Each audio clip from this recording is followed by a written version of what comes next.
আসসালামু আলাইকুম সম্মানিত ভিউয়ার্স, আশা করি সবাই ভালো আছেন। আসন্ন পবিত্র ঈদুল ফিতর উপলক্ষে লম্বা ছুটি পাচ্ছেন সরকারি কর্মকর্তা এবং কর্মচারীরা। ঈদ উপলক্ষে এর মধ্যে টানা 5 দিনের ছুটি ঘোষণা করা হয়েছে। তবে এবার 5 দিনের ঘোষিত ছুটির আগে এবং পরে থাকছে মহান স্বাধীনতা দিবস, শবে কদর এবং সাপ্তাহিক ছুটি। ফলে এবার কার্যত লম্বা ছুটির ফাঁদে পড়তে যাচ্ছে পুরো বাংলাদেশ। ঈদের আগে ও পরে 11 দিনের মধ্যে মাত্র 2 দিন অফিস খোলা থাকবে। এছাড়া চাঁদ দেখা সাপেক্ষে 31 মার্চ পবিত্র ঈদুল ফিতর হতে পারে। সম্ভাব্য এই তারিখ ধরেই 5 দিনের ছুটির তারিখ নির্ধারণ করেছে জনপ্রশাসন মন্ত্রণালয়। এই হিসেবে 29 মার্চ হতে শুরু হচ্ছে ঈদুল ফিতরের 5 দিনের ছুটি, অর্থাৎ 29, 30, 31 মার্চ এবং 1 ও 2 এপ্রিল পর্যন্ত থাকবে এই সরকারি ছুটি। এর মধ্যে ঈদের দিন সাধারণ ছুটি, আর ঈদের আগের 2 দিন এবং ঈদের পরের 2 দিন নির্বাহী আদেশে সরকারি ছুটি ঘোষণা করা হয়েছে। কিন্তু নির্ধারিত ছুটি শুরুর আগের দিন অর্থাৎ 28 মার্চ সাপ্তাহিক ছুটির দিন শুক্রবার, একই সঙ্গে একই দিন পবিত্র শবে কদরেরও ছুটি রয়েছে। এই ছুটি শুরুর আগে আবার আছে 26 মার্চ মহান স্বাধীনতা দিবসের ছুটি। তারপর দিন 27 মার্চ বৃহস্পতিবার একদিন মাত্র অফিস খোলা থাকবে। অন্যদিকে ছুটি শেষে অফিস খুলবে আগামী 3 এপ্রিল বৃহস্পতিবার। তারপরের 2 দিন আবার সাপ্তাহিক ছুটি শুক্রবার এবং শনিবার। তার মানে 26 মার্চ থেকে 5 এপ্রিল পর্যন্ত 11 দিনের মধ্যে অফিস চলবে মাত্র 2 দিন। এই 2 দিন হলো 27 মার্চ এবং 3 এপ্রিল।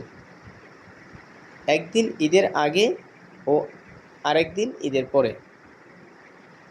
ছুটির বিধিমালা অনুযায়ী 2 ছুটির মাঝে নৈমিত্তিক ছুটি নেওয়ার নিয়ম নেই, নিলে তা টানা ছুটি হয়ে যাবে। অবশ্য অর্জিত ছুটি নেওয়ার সুযোগ রয়েছে। অন্যদিকে যদি কোনো সরকারি চাকরিজীবী 3 এপ্রিল বৃহস্পতিবার ছুটি ম্যানেজ করতে পারেন, তাহলে ওই ছুটির সঙ্গে আরও 3 দিন ছুটি বুক করতে পারবেন। কারণ বৃহস্পতিবারের পরের 2 দিন সাপ্তাহিক বন্ধ থাকায় শুক্র ও শনিবারের সাথে মিলিয়ে বৃহস্পতিবার সহ টানা 3 দিন ছুটি বুক করার একটা সুযোগ রয়েছে। সেক্ষেত্রে সব মিলিয়ে টানা 9 দিন ছুটি বুক করতে পারবেন ওই চাকরিজীবী। পবিত্র ঈদুল ফিতরের এই টানা 6 দিন ছুটি মিলতে পারে সরকারি চাকরিজীবী যারা রয়েছেন বিভিন্ন দফতরে, তাদের জন্য। আর কেউ একদিন ছুটি ম্যানেজ করতে পারলে তিনি টানা 9 দিন ছুটি বুক করতেও পারবেন। জানা গেছে চাঁদ দেখার উপর নির্ভর করবে আসলে এই ছুটি কত তারিখ থেকে কত তারিখ পর্যন্ত নির্ধারিত হচ্ছে। উপদেষ্টা পরিষদ গত বছরের 17 অক্টোবর ঈদুল ফিতরের 5 দিন ছুটির অনুমোদন দেয়। আগে এই ছুটি 3 দিন ছিল। গত 21 অক্টোবর ছুটির বিষয়ে প্রজ্ঞাপন জারি করেছেন জনপ্রশাসন মন্ত্রণালয়। সেখানে বলা হয়, পূর্বে ঈদের দিনসহ ঈদের আগের দিন এবং পরের দিন মোট 3 দিন ছুটি থাকলেও এই বছর থেকে সরকারি নিয়মে সরকারি অধ্যাদেশ অনুযায়ী মোট ছুটির পরিমাণ হবে 5 দিন। অর্থাৎ ঈদুল ফিতরকে মাঝখানে রেখে ঈদুল ফিতরের পূর্বের 2 দিন এবং ঈদুল ফিতরের পরবর্তী 2 দিন, মোট 5 দিন সরকারি চাকরিজীবীরা তাদের ছুটি বুক করতে পারবেন। ঈদের আগের 2 দিন হচ্ছে 29 এবং 30 মার্চ শনি ও রবিবার, এবং ঈদের পরের 2 দিন হচ্ছে 1 ও 2 এপ্রিল মঙ্গল ও বৃহস্পতিবার, যা নির্বাহী আদেশে সরকারি ছুটি থাকবে। 28 মার্চ শুক্রবার সাপ্তাহিক ছুটি। সেই হিসেবে সব মিলিয়ে টানা 6 দিনের ছুটিতে যাচ্ছেন সরকারি চাকরিজীবীরা।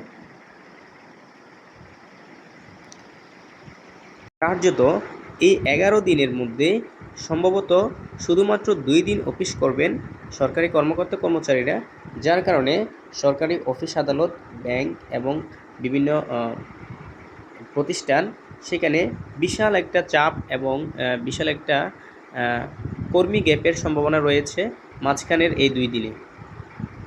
সেই ক্ষেত্রে সরকারি প্রতিষ্ঠানগুলো যদি তাদের কর্মীদের